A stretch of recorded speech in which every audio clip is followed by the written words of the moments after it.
Being that the National Guard is only 1 week in a month and 2 weeks in the summer, taking a sick day can cause you to miss a quarter of the entire drill period. So what do?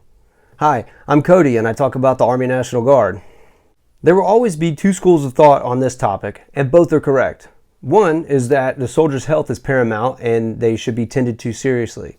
And two is soldiers should be mentally and physically tough and be able to push through discomfort in order to accomplish their mission. People with these two opinions have always been at odds and probably will never see eye to eye. In basic training in AIT, if you get sick or have an ailment, you'll report to your drill sergeant and get a sick call slip.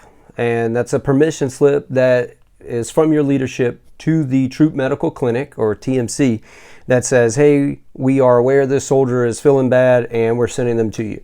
It allows your leadership to track you and your whereabouts, and it allows the Troop Medical Clinic to understand that your leadership knows where you are. In the National Guard, we don't really have this system unless your unit is drilling on a military installation that has a TMC. So what do you do if you're sick on a drill day? Well, I have three answers that I know that generally National Guard commanders use. Number one is to seek the lowest level of care possible. You report to your unit. If your unit has a medic, then the medic can assess you. If your unit does not have a medic, another soldier who works in the medical field on the civilian side can assess you and advise the commander what to do. Number two is that you could go to the battalion PA. Your commander might send you to the battalion physician's assistant. This is usually an officer who's in charge of all the other unit medics, and they can advise or evaluate you and then advise your commander and you whether you need to go seek help at a military installation, or if you can just be put on quarters, or if you just be put on light duty and continue to work for that day.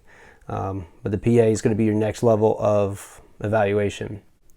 Generally, care beyond the battalion level is going to be you taking a trip to the civilian urgent care and getting evaluated there. If you're on an annual training status though, usually you're working on a military installation and you have that TMC process. So that's the difference there. In all these instances discussed, you still have to show up to drill and get evaluated and have an assessment from your commander. This is where I've seen soldiers get a little bit disgruntled. If you're looking to call in sick or just take a sick day, it doesn't really work like that. But not everything is black and white with a yes or no. Some commanders may allow you to miss the first drill period to go to the doctor, pending that you return with the paperwork, and they'll excuse you for that period. But that's only going to grant you an excusal. Excusals sound good because there's no disciplinary action, but excusals don't count for duty either. And this can be dangerous, accumulating too many excusals in the long term, because the excusals don't count for duty. You can get to your 20th year and be doing your paperwork and find out that you had a bad year 11 years ago because you had too many excusals and you didn't get your credit and service time. So now you have to serve another year before you can retire. So the best practice here is to show up to drill, inform your chain of command that you don't feel well, and allow them the opportunity to get you the care that you need.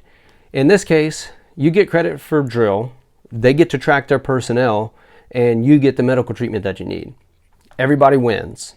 The other option here is to not show up for drill. Don't do this. But I've seen it time and time again where a soldier doesn't feel well and they take it upon themselves to decide not to show up for drill.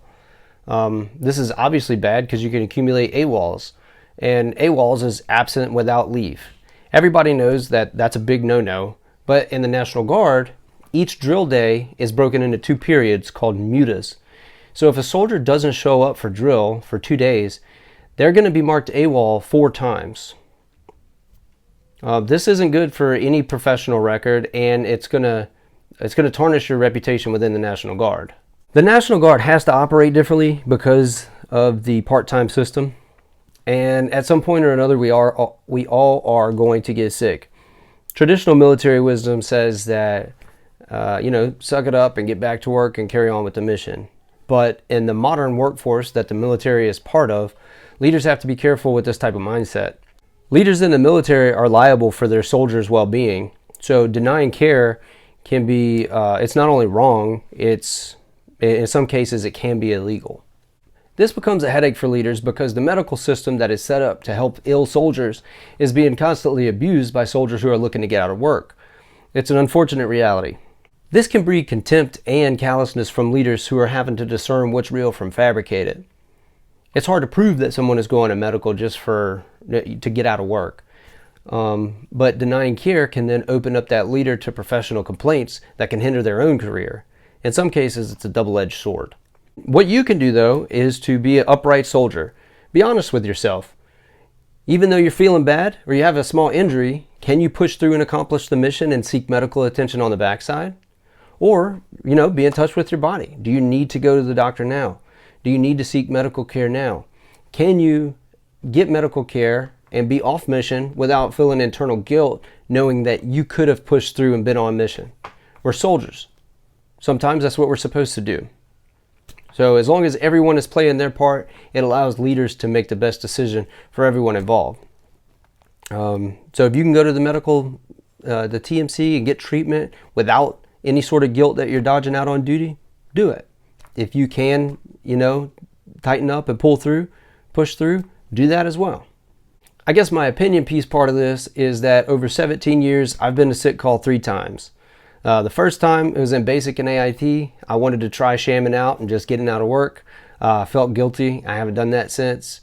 The second time was a couple years in. I had a gnarly skin infection from a field exercise, and I went and got that checked out. And the third time I pulled a hernia during an ACFT that required surgery. So, after that first time, I really didn't mess with sick call unless it was necessary. Throughout your career, you're going to meet tons of soldiers who are sick call sappers. And these are soldiers who are constantly going to sick call. It's like their second home, especially when work is due, So it breeds contempt with leadership, but also other soldiers. Over time, everyone knows who their sick call sappers are. And because of HIPAA and equal opportunity, you can't really hate on these people for going to sick call. So you just stay in your lane, mind your own business. And it doesn't matter if you get upset with them, because if they are attending sick call like it's church, then they don't really feel bad about it anyway. So don't waste your time hating on them. But if you do, no matter how you feel about them, they usually share their 600 milligram ibuprofen with you. So I guess everybody has their place. So thank you for watching. Hopefully you got some practical understanding here. If you have different experiences or you think I left something out, let me know in the comments. And please like and subscribe because I'm trying to grow the channel. Thanks.